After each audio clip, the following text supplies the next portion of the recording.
अस्सलाम वालेकुम दोस्तों, इस टाइम एक मंझे ने फार्म पर आया दुधा ने सिलसिले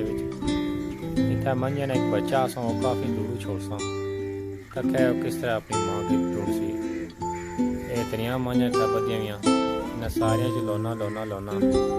और अपनी माँ ने दुध तक पहुँच सी तक बच्चा किस तरह अपनी माँ की ढूंढना।